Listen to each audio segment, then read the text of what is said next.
¿Listos? Despega esta nave. Bueno, hoy vamos a ver un tema importante, vital, muy interesante, que tiene varios ángulos para observar. Vamos a estar muy atentos porque este es un tema que debemos buscarlo en nuestro interior. Este tema se titula El yo de la traición. Comenzamos con esta imagen sugerente de la traición de Cristo. ¿Saben ustedes quién es el personaje que traicionó a Cristo? ¿Qué tiene que ver con nosotros? ¿Qué tiene que ver la traición con nosotros? ¿Y traición a qué? Pues bien, hoy vamos a hablar de la traición a este compromiso, a este camino que está grabado en el fondo de cada ser, pues cada alma, independientemente del cargo o rol que ocupe en el medio exterior, está llamada a recorrer un camino que en algún momento puede abandonar, puede dejar de lado. Y esto es lo que simboliza la traición del Cristo interno. Esta representación, esta imagen que tiene un contexto histórico, religioso, hoy la vamos a trasladar al mundo interior. Ese Cristo que conocimos como Jesús también es algo que está en nuestro interior. Y hoy vamos a ver esta enseñanza desde la perspectiva del autoconocimiento. Vamos a explorar una versión diferente de lo que llamamos la religión. Porque la religión todas las religiones del mundo tienen dos aspectos. La exterior, que va dirigida a las sociedades a través de mandamientos, dogmas y parámetros. Y la interior, que es un mapa de autoconocimiento, donde todos los personajes, historias de las diferentes religiones y mitologías de los diferentes pueblos no son nada más que un mapa que señala ese camino que estamos descubriendo, el camino que nos lleva de la ignorancia a la sabiduría, del sueño al despertar, de la confusión a la claridad, de la dependencia a la autonomía, de la oscuridad a la iluminación. Hoy vamos a ver entonces este yo de la traición, cómo lo vamos a identificar en nuestro interior y cómo vamos a trabajar sobre él. Nosotros tenemos un yo de la traición que no conocemos bien. Somos propensos a abandonar compromisos. Por esta razón, cuando uno, por ejemplo, va a alquilar un piso, ¿qué pasa? ¿Lo hace por pura palabra? Te toca hacer un contrato. ¿Por qué será? Que, por ejemplo, saque un coche a crédito, algo grande, algo pequeño, y lo cumpla porque sí, porque va y deposita un dinero en una cuenta simplemente por cumplir. Pues vemos que si las personas muchas veces cumplen sus compromisos, no es porque sean leales, puede ser también es porque están amarrados a cumplirlos. Porque si no los cumplen hay castigo, multa o cárcel, ¿cierto? Incluso en las relaciones sentimentales que uno dice, se van a casar, se aman, se quieren, ¿para qué tienen que firmar un contrato? ¿Cierto? ¿Para qué tienen que llevar testigos y hacer un voto público de que se van a casar, de que se van a amar en la salud y en la enfermedad, en la riqueza y en la pobreza? ¿Por qué deben hacerlo? Pues porque una persona es la que dice te amo, te quiero, vamos hasta el fin del mundo, y puede ser que en el trayecto ese compromiso se deteriore, se corroa y esa palabra no se cumpla y la persona termine incumpliendo, traicionando lo que prometió, ¿verdad? Por eso debemos llevar un anillo en la mano que a simple vista dice esta persona está comprometida.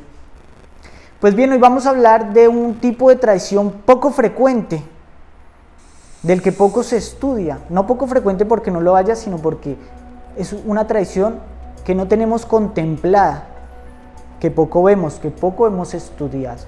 Y es la traición a uno mismo. ¿Cómo puede traicionarse uno mismo? Se entiende una persona que traicione a alguien con quien ha establecido un negocio, un acuerdo, no quiere pagar, no le da la gana y lo traiciona. Pero ¿cómo se traiciona uno a sí mismo? ¿Podría hacerse esa traición? Pues bien, cuando nosotros recibimos una enseñanza que nos muestra un camino de cambio, de regeneración, de despertar, Esa enseñanza nos compromete con ese cambio y nos dice que algunos de los hábitos que nosotros venimos frecuentando nos comprometen con el degeneramiento, con el sueño, con el sufrimiento. Es decir que a medida que nosotros empezamos a practicar el conocimiento nos damos cuenta que hay una vida pasada y una vida nueva a la que estamos siendo invitados y que por muchas razones puede darse el caso de que al recorrer este camino nos dé por dejarlo tirado, nos dé por lo que empezamos a abandonarlo, desecharlo y volver a ser lo que éramos antes. Y esto podría llegar a traernos algo que no se le desea ni al peor enemigo, y es lo que llamamos la muerte espiritual. ¿En qué consiste la muerte espiritual? ¿Cómo se imaginan que puede ser la muerte espiritual?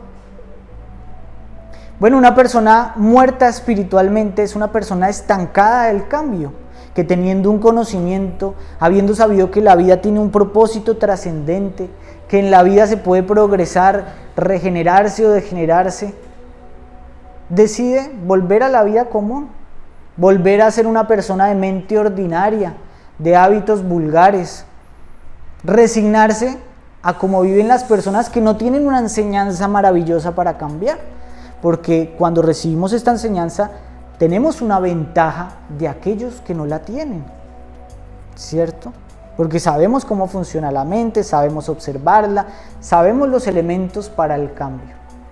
Pero teniendo eso, si no seguimos un camino práctico, pues vamos a ver que existe la posibilidad de que se dé esa muerte. Y esa muerte nos acecha a lo largo de todo un camino, que es largo, porque ese camino es la propia vida. Toda nuestra vida es una escuela de aprendizaje y ese viaje es largo, y durante ese viaje vamos a tener que enfrentarnos con los elementos que nos pueden llevar a traicionar.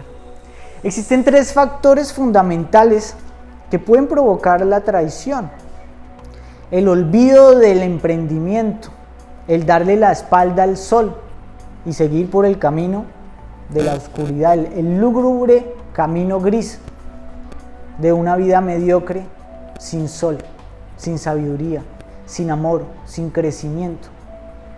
¿Cuáles son esos 3 factores? Pues en el camino se nos van a presentar adversidades, se nos van a presentar desviaciones y se nos van a presentar muchas tentaciones para que nosotros dejemos de lado la enseñanza que requiere continuidad, paciencia, disciplina y la inversión de mucha energía. A diferencia de otros emprendimientos y compromisos que adquirimos en la vida, aquí ¿con quién ustedes han firmado un contrato? ¿Verdad? Pero no se ha firmado ningún contrato con nadie. Recuerden esto, nadie les obligará a recorrer el camino interior, y esa es la gran diferencia. Si ustedes quieren sacar un tiempo para educar su mente, ejercitar su mente con una disciplina interior, ¿quién los va a obligar? ¿Quién los va a obligar a levantarse temprano, a hacer una reflexión, una meditación, un silencio interior diariamente, a hacer ejercicio o lo que sea en función del crecimiento del ser? Nadie. Así que esto es una conciencia que tienen con ustedes mismos, y por eso es que ustedes en estos cursos van a ver a pocas personas, porque para eso se requiere tener muchísima mística y enfrentar constantemente, no en una ni en dos, sino en muchas batallas, a esto que llamamos el yo de la traición, que se nos va a manifestar de muchas formas, incitándonos a dejar gradualmente la enseñanza que nos lleva a un despertar. Y vamos a hablar de ese yo de la traición, estudiándolo en sus 3 facetas especiales, como lo trabajamos aquí en nuestras conferencias. Esas 3 facetas nos llevan a estudiar al yo en 3 personajes, a quienes llamamos los 3 traidores. Estos personajes debemos ubicarlos en el interior de nosotros mismos. Y para estudiar a estos 3 traidores, vamos a recurrir a la filosofía y al estudio del conocimiento cristiano desde la perspectiva del cristianismo esotérico o desde el cristianismo visto desde la perspectiva del autoconocimiento. ¿Qué nos dice esta enseñanza? Decíamos al principio que las religiones tienen dos versiones, una versión que va dirigida a los pueblos y sociedades a través de mandamientos y normas, y otra versión dirigida a las personas que están encauzadas en el camino del autoconocimiento. En esta segunda versión, las historias tienen un fin diferente, tienen un fin práctico. En un lenguaje más sencillo, todos los personajes que vemos en la historia de Cristo también están en nuestro interior.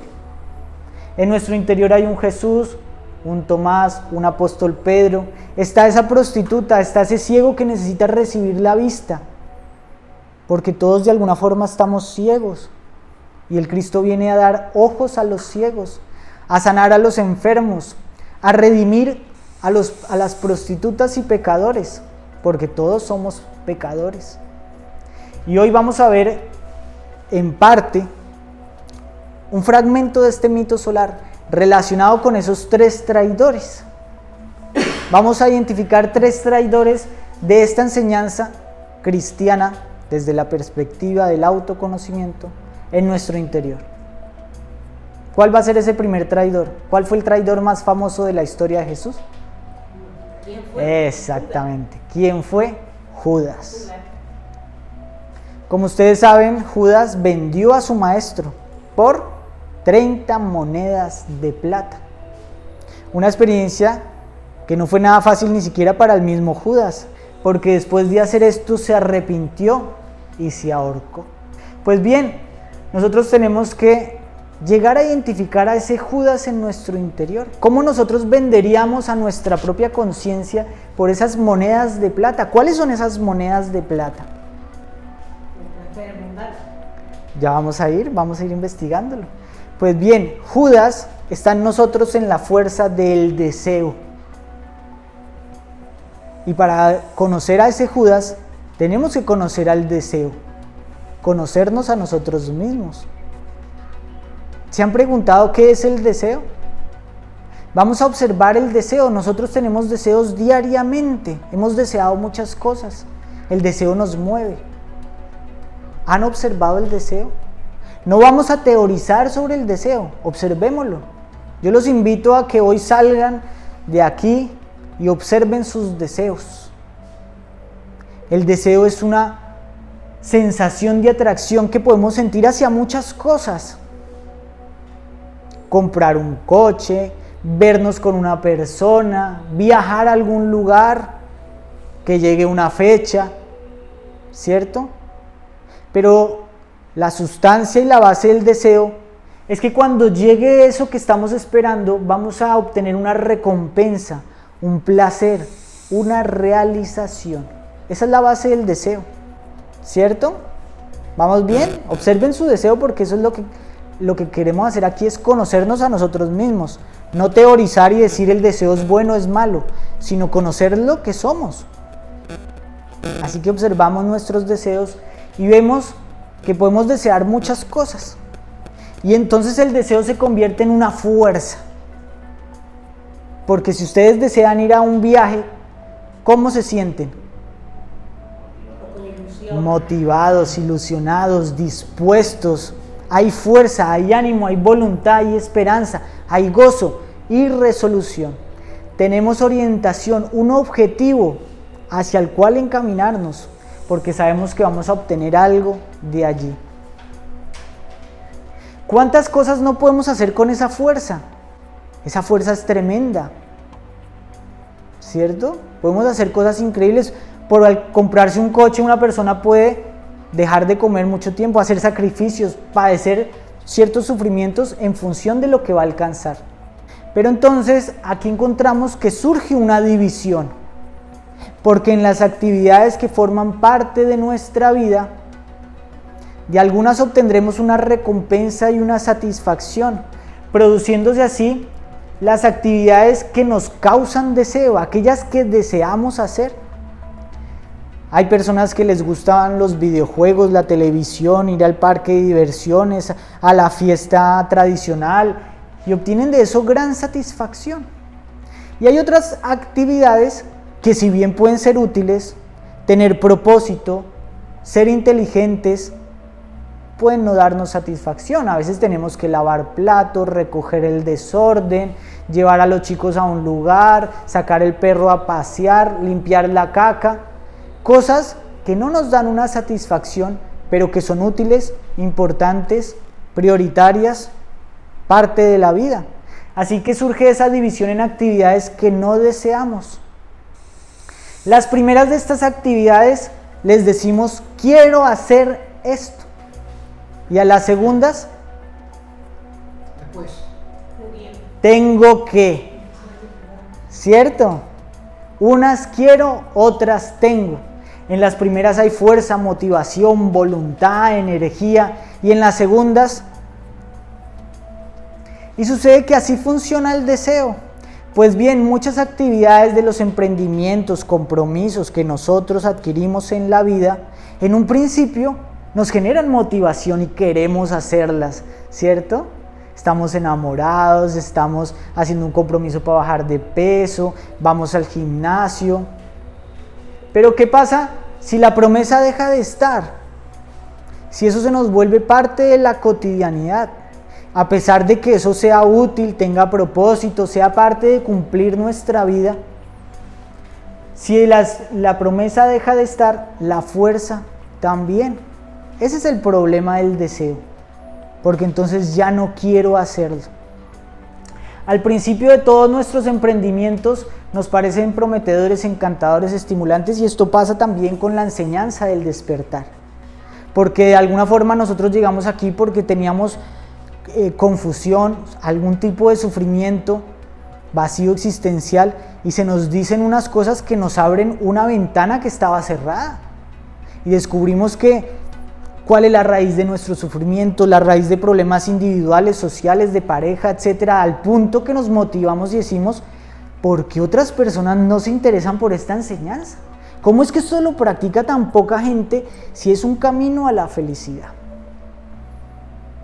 Pero con el transcurrir del tiempo y el mantenimiento práctico de algo que se vuelve cotidiano, como sentarse a meditar 5 o 10 minutos, como hacer una lista de nuestros defectos y observarla, como dejar de hacer otras cosas que nos duermen la conciencia, se nos va apagando la mística, porque estas cosas se vuelven parte de la cotidianidad, parte de lo normal. Y es aquí cuando aparece esta serpiente y nos ofrece las monedas de plata. Cuando se nos presentan esos 3 aspectos de la tradición, ¿se acuerdan cuáles eran esos 3 aspectos? El primero, la dificultad; el segundo, la tentación; y el tercero, la desviación. Entonces dejamos de prestar atención o dejamos que se enfríe nuestra fuerza, y de pronto vemos que hay otras cosas que nos cautivan la emoción, porque a nuestro alrededor siempre van a haber viajes, negocios, relaciones, entretenimientos mucho más prometedores. En nuestro propio teléfono solo es abrir la pantalla y ahí sale, ¿cierto? Así que en un momento nosotros podemos agarrar y darle fuerza a esos entretenimientos, viajes, y entonces vamos aplazando y postergando el compromiso que adquirimos con nuestro trabajo interior. Ahora, para combatir esto y para tener un termómetro de nuestra fuerza, es necesario que ustedes desarrollen el paladar del conocimiento de uno mismo y aprendan a distinguir 2 sabores que no se palpan con la lengua, sino 2 sabores en relación al autoconocimiento. Hay un primer sabor que podemos palpar con el gusto interior y se llama el sabor trabajo. ¿Qué es el sabor trabajo? Cuando uno tiene fuerza, ánimo, voluntad hacia el trabajo interior, uno siente ese sabor. Se dice sabor porque es algo que se palpa con un sentido interior. Es decir, yo me noto entusiasmado a hacer una meditación, a comprender cosas de la vida, y cuando estoy experimentando ese sabor trabajo, tengo fuerza para negarme a otras cosas, ¿cierto? No quiere decir que uno no saque tiempo para entretenerse, hablar con un amigo, hacer cosas típicas de lo que hace un ser humano. Pero cuando esas cosas nos surgen para sacarnos de nuestros compromisos interiores, ahí es cuando no debemos hacerlo. ¿Me hago entender? Cuando incumplimos con nuestros compromisos interiores por entretenernos, por viajar, o cuando de hecho viajamos y nos entretenemos por escapar de nuestros compromisos a los cuales ya no quiero sino tengo que realizar. Ahí es cuando la cosa va mal. Así que si ustedes pueden detectar ese sabor trabajo, quiere decir que ya están desarrollando ese paladar del conocimiento interior. Ese sabor trabajo generalmente está cuando nosotros empezamos esta enseñanza. Nos sentimos motivados, inspirados, queremos saber más, vamos a nuestra casa y lo practicamos. Pero pasa con el tiempo que nuestra mística se va apagando por razones, se puede ir mermando a menos que nosotros alimentemos ese sabor trabajo. Y si nosotros estamos envueltos en relaciones, entretenimientos, que se están solapando a nuestros compromisos interiores, a esa fuerza que estamos cultivando, surge algo que se llama el sabor vida. El sabor vida es una sensación de retorno, de mediocridad, de insatisfacción, de ver las cosas siempre igual, para qué voy a ese curso, de pensamientos negativos, que lo que van a hacer es que nos producen desánimo, poca fuerza, desesperanza e indisposición a darle continuidad al trabajo interior. Así que si ustedes desarrollan ese termómetro de esos dos sabores, van a poder identificar cuándo el sabor trabajo va disminuyendo y comienza ese sabor vida en el que nos resignamos, nos confortamos, buscamos nuestro consuelo en otras actividades. Ahí urgentemente tenemos que recuperar la fuerza, robarle la fuerza a estas actividades y vencer a Judas, negando esos deseos que nos están sacando de nuestra disciplina, de nuestro horario, de nuestro orden, de nuestras lecturas, de nuestros estudios, ese tiempo que yo le estoy dedicando. Y entonces gradualmente vamos desarrollando una fuerza que es superior al deseo. Ya no hacemos las cosas porque quiero o tengo, sino porque desarrollamos la fuerza del amor que penetra en nuestra voluntad. Sabemos que algo tiene propósito, es útil, es beneficioso para mi proceso, y tengo la fuerza para hacerlo, ¿cierto? Es una fuerza diferente al deseo, pero nace de él. El deseo es como el diamante en bruto que está en la montaña. El amor es ese deseo al que se le va dando forma, se pule hasta que se vuelve una joya preciosa, ¿cierto? Así que hay que trabajar a ese Judas interior. No hay que venderle a nuestro ser, a nuestro Cristo, a ninguno por 30 monedas de plata. Vamos a ver a otro traidor. Este también fue muy famoso, Pilatos. ¿Dónde estará Pilatos en nuestra psicología? El procurador romano. Para descubrirlo vamos a entrar en contexto para saber quién fue este personaje, quién fue Pilatos, qué papel tuvo que ver en la crucifixión de Cristo. Bueno, Poncio Pilatos fue el procurador romano de aquella época en la que estuvo Cristo presente en esta tierra, a quienes los principales sacerdotes del clero judío llevaron a Cristo para que lo crucificara, porque los judíos no podían crucificar a nadie. Así que llevaron a Cristo para inculparlo de traición, de proclamarse rey de los judíos, de traicionar a los romanos y a todas las personas.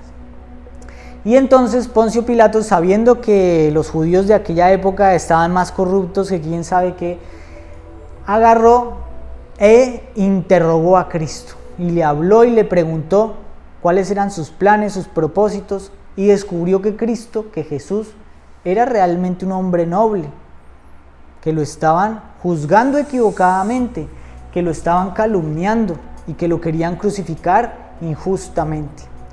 Sabiendo esto, dijo: yo voy a mandar a azotar a este hombre pero lo voy a liberar, no lo voy a crucificar, no les voy a dar gusto. Pero entonces los principales sacerdotes convencieron a todo el pueblo judío de que renegara de esa decisión y que gritaran: crucifíquenlo, crucifíquenlo, crucifíquenlo. E incluso que liberaran ¿a quién? ¿Quién fue liberado? ¿Se acuerdan de la historia? Que liberaran a Barrabás. Imagínense tal injusticia. Crucificar a un hombre justo y liberar a un hombre que realmente era un asesino, un homicida, que estaba en la cárcel por homicidio. Pilatos entonces, al ver que no podía convencer a esa multitud y a esa masa, ¿qué hizo? Agarró un cuenco y se lavó las manos y dijo: bueno, allá ustedes, yo no tengo problemas con crucificar a este hombre, pero me lavo las manos, yo no soy culpable de la sangre de este hombre. Pues bien, sucede que en determinados momentos, cuando estamos en una situación decisiva de conciencia, la conciencia nos puede hablar y nos puede decir, instruir y guiar a tomar una buena decisión. Pero puede salir el Pilatos interior, que se lava las manos. ¿Y cuál es ese Pilatos? Pilatos representa las justificaciones de la mente. Nuestro peor enemigo puede estar muy cerca, porque pudiendo hacerle caso a la conciencia que está ahí para guiarnos y orientarnos, a veces con decisiones que no nos agradan, viene la mente con sus justificaciones. ¿Qué es justificarse? Pues, hacer por bueno algo que no es por motivo a lo mejor ajeno a la realidad. Exactamente. O simplemente decir: otro fue la culpable, allá ellos, me lavo las manos, yo lo hago, pero yo no soy el culpable. Entonces echamos la culpa a otros de nuestros defectos. O callamos la voz de la conciencia, porque la conciencia nos habla y nos hacemos los locos, nos lavamos las manos. O nuestra mente nos lleva a invertir los valores, nos justificamos y hacemos un relativismo en el que decimos: pero todo el mundo hace eso, no pasa nada, mañana yo lo hago, quédate tranquilo. Y nos hacemos nosotros mismos una película mental, de tal forma que nuestros defectos los terminamos viendo como virtudes. De esta manera, nuestra mente nos lleva a tomar malas decisiones y a que esa voz de la conciencia se vaya apagando. Y hay un grave peligro, y es de que a medida que la conciencia se va apagando, deja de hablar, o no deja de hablar, más bien dejamos de escucharla y nos acostumbramos a caer y a reincidir en el mismo error. Yo recuerdo cuando era muy pequeño y me ofrecieron el primer cigarrillo, la conciencia me decía que estaba haciendo, que estaba metiendo humo a la boca, ¿cierto? A cualquier niño eso se lo dice la conciencia porque es obvio, es lógico. Pero si una persona continúa fumando, ¿ustedes creen que la conciencia le sigue advirtiendo? Se acostumbra a ello. Y así pasa con todos los malos hábitos.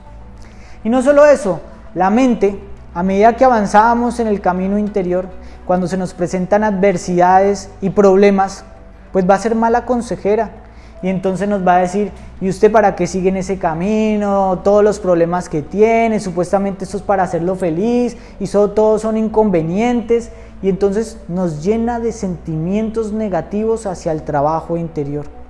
Porque sí, hay que aceptarlo, este trabajo no es fácil, este trabajo es para guerreros, es para personas que quieren revolucionarse, ¿cierto? Y nuestra mente pues se agarra a esas dificultades para que nosotros abandonemos el trabajo y busquemos un camino más fácil. También nos puede salir otro traidor, porque recuerden en la historia crística que también Pedro negó a Jesús. ¿Cómo puede ser que el principal discípulo de Cristo, que estando en el huerto de los olivos, cuando antes de que apresaran a Cristo, estaba Pedro y Jesús le dijo lo que iba a pasar, que se lo iban a llevar, y Pedro le dijo: Maestro, aunque pase lo que pase, yo voy a seguirte, sea lo que sea. Y Jesús le dijo: Pedro, antes de que el gallo cante 3 veces, me habrás negado. Perdón, antes de que el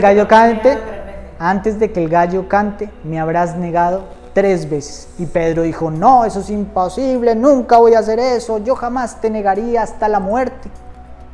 Pues bien, todos tenemos a un Pedro. Ese Pedro es un aspecto de la psicología que se llama el miedo, porque Pedro negó a su maestro cuando lo acusaron, cuando lo juzgaron, cuando le dijeron, usted estaba con Cristo, cuando tuvo miedo de ir a la muerte por seguir a su maestro. Y nosotros tendremos que enfrentar muchos miedos, la mayoría creados por nuestra propia mente. De que voy a vivir, y si me quedo loco, y si me rechaza la gente, o lo que sea. ¿Por qué? Por seguir el dictamen de nuestra conciencia, por hacer lo que consideramos que es justo, recto y esencial. Así que este Pedro nos va a espantar con miedos inexistentes, y nosotros tenemos que observarnos de frente. Si queremos seguir este camino, tenemos que tener una armadura sólida, impenetrable, y aprender a estar con nuestra conciencia como los discípulos están con su maestro, en sólida fidelidad, una fidelidad que va creciendo, porque es obvio que se pierden batallas, pero no la guerra, ¿cierto? Son cosas diferentes. Debemos aprender a observarnos y no permitir las justificaciones de nuestra mente. Cuando la mente se justifica, hay que decir cállate, y hay que escuchar a la conciencia, que es mucho más sabia, porque la mente presume ser sabia, pero si la observamos nos damos cuenta que nos está engañando. Y el último traidor, también responsable de la muerte de Cristo, también presente en nuestro interior, ¿quién fue?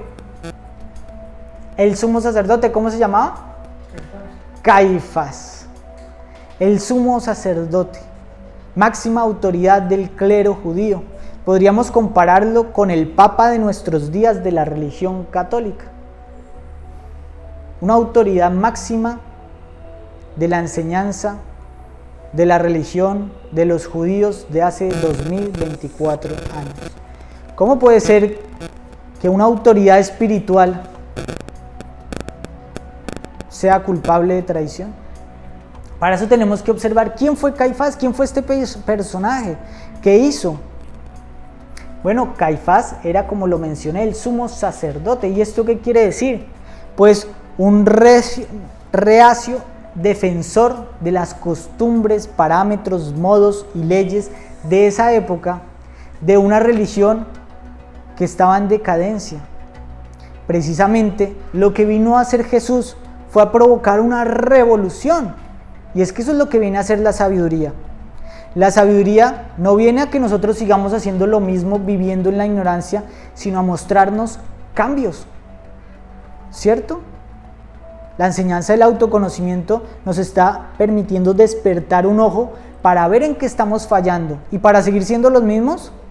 Por supuesto que no, para cambiar, ¿cierto? Y lo que vino a hacer Jesús fue venir a cambiar el mensaje espiritual de todo el pueblo judío. Y obviamente esto no le gustó a la autoridad de aquel entonces. Autoridad que estaba acostumbrada a mandar, a dictar, y obviamente no van a aceptar un Mesías revolucionario. Y así fue Cristo. Así es el Cristo interno. El Cristo interno no viene a seguir con lo mismo, sino viene a poner todo patas arriba. Y por eso Caifás lo quiere crucificar. Así que Caifás en nuestro interior representa el yo de la mala voluntad. ¿Por qué mala voluntad? Pues porque vamos a sentir resistencia psicológica hacia el cambio, porque el cambio implica incomodarnos. Cambiar ese mundo confortable, esa zona de confort que hemos creado, a veces implica incomodarnos. Y Caifás es el yo que busca lo nuevo a través de la continuación de lo viejo. Es como el ejemplo que hemos dado varias veces del típico enfermo que va donde el médico y le dice: ay doctor, ayúdeme porque es que me duele mucho el pecho. Y le dice: claro que sí, yo le voy a dar una pastilla para el dolor, pero si usted sigue fumando, pues el dolor no se le va a quitar. Y obviamente este hombre puede que quiera quitarse el dolor del pecho, pero puede que no quiera dejar de fumar. Él quiere la pastilla. Y así nos ocurre a la mayoría de nosotros. Muchas veces venimos aquí porque sufrimos por la manera como vivimos.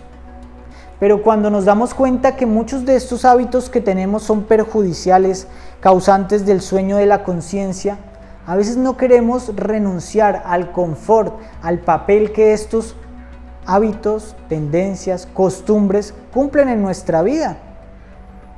Porque estos hábitos a veces son el anestésico que hace llevadera nuestra existencia. Y si los quitamos, nos incomodamos, nos sentimos solos, nos ponemos de mal humor. Y entonces el plan estratégico es meter un poco de espiritualidad con libros, con conocimiento espiritual, vemos un video motivador de coaching que nos permiten seguir siendo lo mismo. Vamos a un retiro, nos abrazamos y eso no es que esté mal. Está mal si lo estamos haciendo para evadir un autoengaño. Ahí está mal, porque nos estamos engañando, porque estamos siendo como Caifás, que quiere la continuación de lo mismo. ¿Verdad? Y en eso no hay verdadera liberación. Cuando el conocimiento nos empieza a exigir cambios, a veces esos cambios no nos van a gustar. Y entonces ahí es donde Caifás se rasga las vestiduras y lleva a Cristo a la cruz. Pero sabiendo todo esto, nosotros aprendemos a identificar estos tres traidores y a distinguir que las actividades de nuestra vida son dos caminos que elegimos de instante en instante. Y cada día tiene sus batallas, algunas ganaremos, otras perderemos. Pero en medio de todo tenemos que siempre mantener ese sabor trabajo con vida, fuerte, dinámico, resuelto. ¿Se acuerdan del sabor trabajo que les hablé? Ese sabor de ánimo y fuerza. Es como una hoguera. Como algo motivador. Exactamente. Que hace seguir aunque te cueste trabajo. Imagínense que es una hoguera que tienen en sus casas. Ustedes tienen que hacer cosas, no pueden estar frente a la hoguera todo el tiempo, pero cada tanto tienen que venir y meter un leño, porque si no, se apaga, ¿cierto? Ahora, si ustedes tienen en cuenta que esa hoguera que está en sus casas es su propia vida, porque imagínense que ustedes están en ese país, en esa ciudad rusa, donde hace el mayor frío del mundo, se llama Yakutia, hasta menos 60 grados bajo cero. Allí no se pueden dar el lujo de dejar que se apague la hoguera, porque si se apaga, se muere, es una cuestión de vida o muerte. En esa circunstancia estamos. Si la hoguera se me apaga, comienza el sabor vida a llevarme, y entonces me muero espiritualmente. No quiere decir eso que no de vez en cuando hable con un amigo o vea una película, pero si por ver la película no eche el leño, estoy corriendo un peligro de muerte. ¿Me hago entender? De bajas pasiones, ni de alcoholismo, sí ni de y no. lujuria, no hablo de cosas relativamente sanas. Sí hay que y no. un poco Te respondo, sí y no. La vida es algo que tiene tiempos y fragmentos. Y tú tienes que saber dedicar a cada cosa su tiempo. Pero cuando nosotros estamos manejados por el deseo, no sabemos distribuir esos tiempos, porque hacemos las cosas que queremos y solamente hacemos lo que no nos gusta porque tenemos.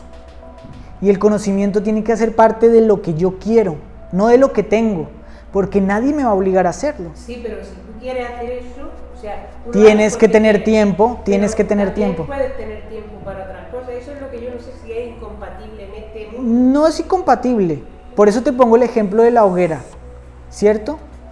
Tú tienes la hoguera y estás en tu casa, puedes ir a ver la televisión, pero tienes que estar pendiente de que hoy no le echaste una leña a la hoguera. ¿Me voy a entender? Entonces hay tiempo, pero la hoguera te exige que tú eches leña. ¿Y qué quiere decir echar leña? Que también tienes que ver que haya leña suficiente, ir a traer la leña. ¿Me hago entender? Asumir la responsabilidad de mantener viva una llama, no la llama del mundo, no cambia a nadie más, sino la hoguera que mantiene cálida tu propia casa. Puedes, mientras la llama esté prendida, hacer cosas, pero diariamente eso te va a exigir, y más en un mundo en invierno. Por eso les puse el ejemplo de una ciudad en el más tremendo frío. Porque en el mundo exterior hay frío espiritual. Nada de lo que hay afuera, ninguna recreación va a llevarte a alimentar ese fuego. Si tú miras las películas con un contexto profundo espiritual que alimenten y te inspiren un poco, son contadas muy poquitas, ¿cierto? La mayoría que hacen nos llevan nuestra mente a otras cosas. Entonces tú tienes que medir eso, y por eso te di el termómetro sabor vida, sabor trabajo. Por eso te enseñé el ejemplo de la chimenea, de la hoguera, porque eso te permite saber, oiga, me estoy enfriando, eche más leña, ¿eh? De eso se trata la enseñanza, ¿cierto? Así que para mantener la fuerza tenemos que aprender a equilibrar. No se trata tampoco volcarse a lo uno y despreciar lo otro, porque en lo otro nos conocemos a nosotros mismos. Se trata de mantener la fuerza y recordar siempre, ¿esto me lleva al ser o me lleva al no ser? Esa es la cuestión, ¿cierto? ¿Esta actividad me está llevando al ser o me está llevando al no ser? Y ahí entonces se alimenta esa fuerza, y entonces en ese caso el yo de la traición se vuelve, se gana, siempre se mantiene a la raya, y aunque hayan batallas que se pierden, nunca se pierde la guerra. Siempre se sostiene una terrible sensación de respeto a la posibilidad de llegar a morir espiritualmente, porque esa es una posibilidad que ocurre, ¿cierto? Y bueno, de esta manera, si queremos vencer, como decíamos, no solamente a Caifás, sino a los demás traidores, debemos tener la disposición de incomodarnos y recorrer un camino práctico y revolucionario, que no implica hacer grandes cosas. A veces lo que tenemos que hacer es dejar de hacer, dejar de pertenecer, dejar de hacer cosas que nos llevan para el otro lado, y ya, claro. Y la vida del conocimiento no es otra cosa que una vida simple, sencilla, sin problemas, en la que uno está aprendiendo poco a poco de las experiencias, encontrando paz, serenidad, tranquilidad, mejorando sus relaciones, pero siempre en un estado dinámico, aprendiendo, viendo cosas, ¿cierto? Eso es porque hay vida. La vida es dinamismo, la muerte es estancamiento, ¿sí? Aquella persona que dice, yo soy así y así moriré, está estancada, está muerta espiritualmente. Y la ves hoy quejándose de una cosa, refunfuñando, peleando por una cosa, y al mes y al año, igual, te habla de lo mismo y ni se acuerda que te hablaba de eso. ¿Se comprendió cuál era el yo de la traición? ¿Quedó clarísimo o quedó confuso? ¿Qué otra pregunta queda?